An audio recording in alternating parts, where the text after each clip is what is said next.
તો આજે અમદાવાદમાં કોંગ્રેસનું રાષ્ટ્રીય અધિવેશન મળવા જઈ રહ્યું છે। કોંગ્રેસને બેઠી કરવા રિવરફ્રન્ટ પર મંથન થશે। ગઈકાલથી આ અધિવેશનની શરૂઆત થઈ ચૂકી ગઈકાલે CWCની બેઠક મળી, પ્રાર્થના સભા યોજાઈ અને આજે દેશભરના 2000થી વધુ કોંગ્રેસ નેતાઓ અધિવેશનમાં ભાગ લેશે।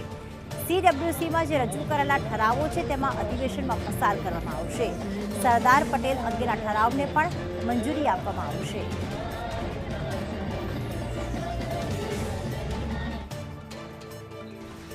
પ્રતિક અમારી સાથે જોડાઈ ગયા છે। પ્રતિક, મુખ્યત્વે કાલે કયા કયા ઠરાવો કરવામાં આવ્યા હતા અને આજે અધિવેશનના કાર્યક્રમ કયા રહેશે અલગ અલગ?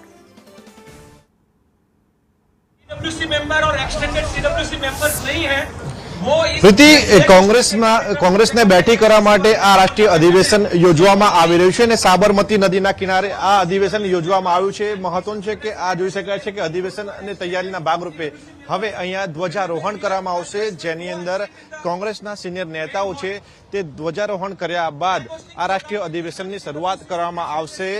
રાહુલ ગાંધી, સોનિયા ગાંધી, રાષ્ટ્રીય અધ્યક્ષ મલ્લિકાર્જુન ખડગે સહિતના સિનિયર નેતાઓ અહીંયા પહોંચ્યા છે અને હવે થોડી જ મિનિટોમાં ધ્વજારોહણ કર્યા બાદ આ રાષ્ટ્રીય અધિવેશનની શરૂઆત કરવામાં આવશે। ગઈકાલે જે CWCની બેઠક મળી હતી તેની અંદર કુલ 3 ઠરાવ કરવામાં આવ્યા હતા, જેમાંનો એક ઠરાવ ગુજરાત માટે હતો, બીજો ઠરાવ હતો તે સરદાર પટેલ માટેનો હતો। સરદાર પટેલે તેમના જીવન દરમિયાન જે રીતની લડાઈ લડી છે ખેડૂતો માટે, ગરીબો માટે, એ પ્રકારની લડાઈ હવે કોંગ્રેસના નેતાઓને લડવાની જરૂર છે અને આ લડાઈ લડ્યા બાદ કોંગ્રેસ છે લોકોનો જનમત મેળવી શકશે, કોંગ્રેસ મહિલાઓ માટે લડશે।